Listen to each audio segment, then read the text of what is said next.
Hello दोस्तों, नमस्कार। Study with Kailash Bogna YouTube channel में फिर से आपका स्वागत। आज है होयसल वंश, दक्षिण भारत का एक और वंश है।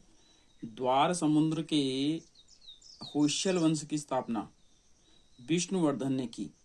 ठीक है, ये द्वार समुद्र में पड़ता है होयसल, और इसकी स्थापना किसने की? विष्णुवर्धन ने की। होयसल वंश यादव वंश की एक शाखा है। होयसल वंश किसकी शाखा है? यादव वंश की शाखा है। बेलूर में चेन्ना केशव मंदिर का निर्माण विष्णुवर्धन ने 1170 में किया था। 1117। बेलूर में चेन्ना केशव मंदिर का निर्माण किसने करवाया? विष्णुवर्धन ने किया। कब किया? 1170 में किया। होयसल वंश का अंतिम शासक वीर बल्लाल तृतीय था, जिससे मलिक काफूर ने हराया था। प्रश्न बन सकता है, होयसल वंश का अंतिम शासक कौन था? तो वीर बल्लाल था, जिससे पराजित किसने किया? मलिक काफूर ने किया। होयसल वंश की राजधानी कहाँ थी? द्वार समुद्र, आधुनिक हेलेवीड में थी। ठीक है। अब आता है दक्षिण भारत में कदम्ब वंश। कदम्ब वंश की स्थापना मयूर शर्मन ने की। कदम्ब वंश की राजधानी वनवासी थी। गंग वंश आता है। इस वंश का संस्थापक व्रजहस्त पंचम था। अभिलेखों के अनुसार गंग वंश के प्रथम शासक कोंकणी वर्मा था। अभिलेखों के गंग वंश का प्रथम शासक कौन था? कोंकणी वर्मा। गंग वंश का संस्थापक कौन था? व्रजहस्त।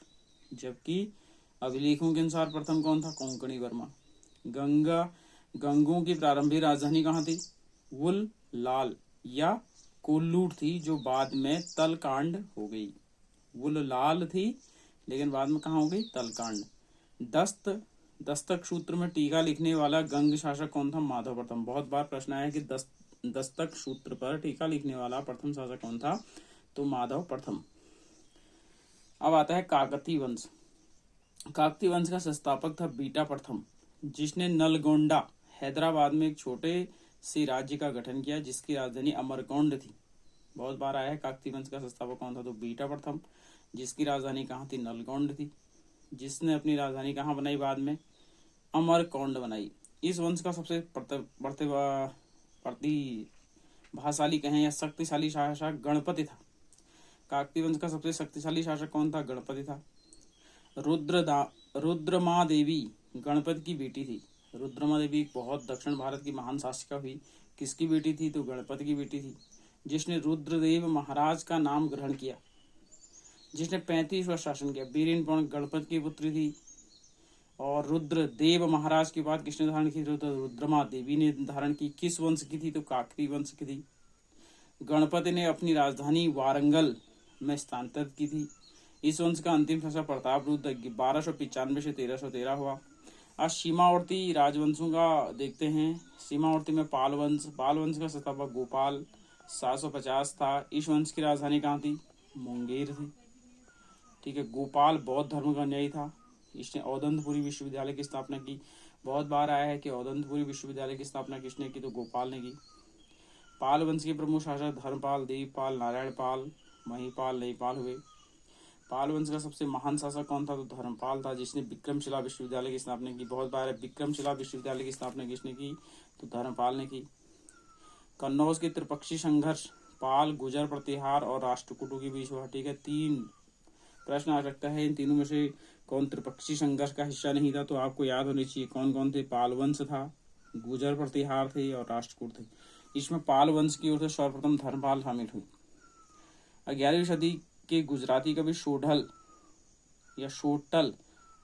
ने धर्मपाल को उत्तरापद की उपाधि या उत्तरापद का स्वामी की उपाधि दी। वेरी इंपोर्टेंट, उत्तरापद स्वामी की उपाधि किसे दी गई?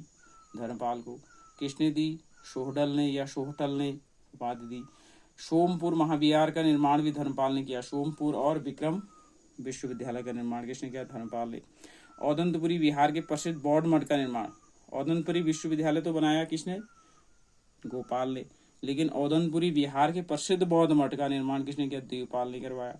जावा के शैलेंद्र वंशी शासक बालपुत्र देव, वेरी इंपोर्टेंट, जावा के शैलेंद्र वंशी शासक बालपुत्र देव के अनुरोध पर देवपाल ने उसे नालंदा में एक बौद्ध विहार बनाने के लिए 5 गांव दान दिए। ये बहुत बार प्रश्न आ चुका है। उसके बाद है गेडी रीत नामक साहित्यिक विद्या का विकास पाल शासकों के समय हुआ। गेडी रीत नामक साहित्य का विकास किसके समय हुआ? तो पाल शासकों के समय। पाल शासक किस धर्म के नहीं थे? तो बौद्ध धर्म के। अब बता सेन वंश की स्थापना सामंत सेन ने राढ़ में की थी। इसकी राजधानी नदिया लखनौती थी। सावंत सेन ने किसकी स्थापना की? सेन वंश की। सेन वंश के प्रमुख शासक विजय सेन, बल्लाल सेन, लक्ष्मण सेन। सेन वंश का प्रथम स्वतंत्र शासक कौन था? तो विजय सेन, वेरी इंपॉर्टेंट, जो शैव धर्म को अपनाता था। दान सागर और अद्भुत सागर नामक ग्रंथ की रचना सेन शासक बल्लाल सेन ने की। इनको इंपॉर्टेंट कर लेना। दान सागर और अद्भुत सागर किसने लिखी? तो बल्लाल सेन ने लिखी। किस वंश का था? तो सेन वंश का था। अद्भुत सागर को लक्ष्मण सेन ने पूर्ण किया। लक्ष्मण सेन ने किस ग्रंथ को पूर्ण किया? अद्भुत सागर को। लक्ष्मण सेन की राजसभा में गीत गोविंद के लेखक जयदेव, पवन दूत के लेखक धोई तथा ब्राह्मण सर्वस्व के लेखक हलायुद्ध रहते थे। किसके दरबार में? तो लक्ष्मण सेन के दरबार में। कौन कौन रहते थे बता दिया है। हलायुद्ध लक्ष्मण सेन का प्रधान न्यायाधीश था, मुख्यमंत्री था। लक्ष्मण सेन के प्रधान न्यायाधीश और मुख्यमंत्री का नाम बताए तो हलायुद्ध। क्या लिखा उसने? अभी बताया मैंने आपको, ठीक है, ब्राह्मण सर्वस्व लिखा उसने। हलायुद्ध लक्ष्मण सेन का क्या था? ये हो गया। विजय सेन ने देवपाड़ा में प्रद्युम्नेश्वर मंदिर, शिव की विशाल मंदिर की स्थापना की। देवपाड़ा में प्रद्युम्नेश्वर मंदिर की स्थापना किसने की? तो विजय सेन ने। सेन राजवंश प्रथम राजवंश था जिसने अपना अभिलेख सर्वप्रथम हिंदी में उत्कीर्ण किया। वेरी वेरी इंपॉर्टेंट, हिंदी में उत्कीर्ण करने वाला पहला राजवंश सेन वंश। लक्ष्मण सेन बंगाल का अंतिम हिंदू सम्राट। ऐसा भी आ सकता है कि बंगाल का अंतिम हिंदू सम्राट तो लक्ष्मण सेन। अब आता है कश्मीर के राजवंश, वेरी इंपॉर्टेंट। कश्मीर का शासन करने वाले शासक वंश क्रमशः इस प्रकार थे। कारकोट वंश, सबसे प्राचीन कारकोट, फिर उत्पल और अंतिम लोहार। 3 राजवंशों ने कश्मीर में शासन किया। 727 में दुर्लभ वर्धन नामक व्यक्ति ने कश्मीर में कारकोट वंश या हिंदू राजवंश की स्थापना की। ह्वेनसांग ने इसके शासनकाल में कश्मीर की यात्रा की। प्रश्न ऐसे भी बन सकता है, कारकोट वंश का संस्थापक दुर्लभ वर्धन। ह्वेनसांग ने किस हिंदू शासक के शासन में कश्मीर की यात्रा की? दुर्लभ वर्धन। कारकोट वंश का सबसे शक्तिशाली राजा ललितादित्य मुक्तापीठ। कश्मीर का मातंड मंदिर का निर्माण किसने करवाया? ये सूर्य मंदिर है, ठीक है। मातंड मंदिर ललितादित्य मुक्तापीठ ने करवाया, सबसे शक्तिशाली था, ठीक है। कारकोट वंश के बाद कश्मीर में उत्पल वंश का शासन हुआ, ठीक है। कारकोट वंश के बाद कश्मीर में किसका शासन हुआ? तो उत्पल वंश का हुआ। इस वंश का संस्थापक कौन था?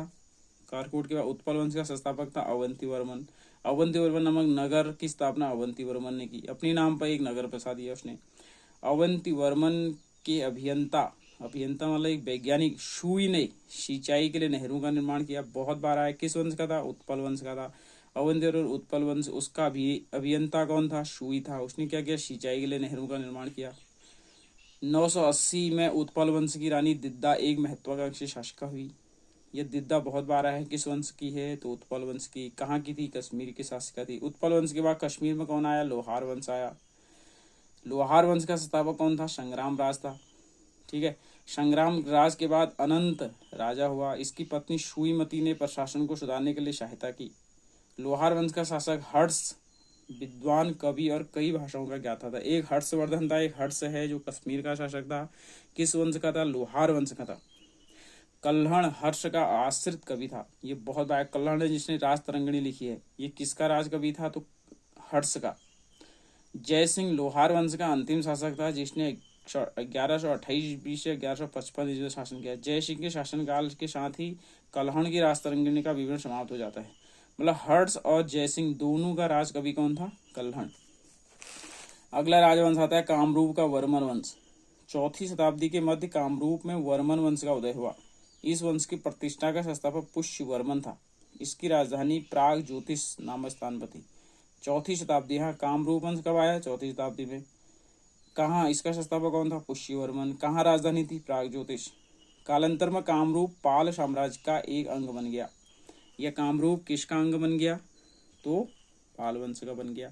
अब आता है राजपूत राजवंशों की उत्पत्ति। वेरी इंपॉर्टेंट है, इसमें बहुत सारा लंबा है, इसको हम अगले वीडियो में देखेंगे। उसके बाद हमारा ये सीमावर्ती के साथ ही प्राचीन कालीन भारत का इतिहास समाप्त हो जाएगा और मध्यकालीन भारत पर हम चलेंगे। तो कल हम मध्यकालीन इतिहास नहीं, राजपूत वंश के बाद मध्यकालीन पर चलेंगे। तो ये बहुत इंपॉर्टेंट है राजपूत, उसको जरा फोकस करना। तो कल हम फिर मिलते हैं, तब तक की इजाजत दीजिए। नमस्कार।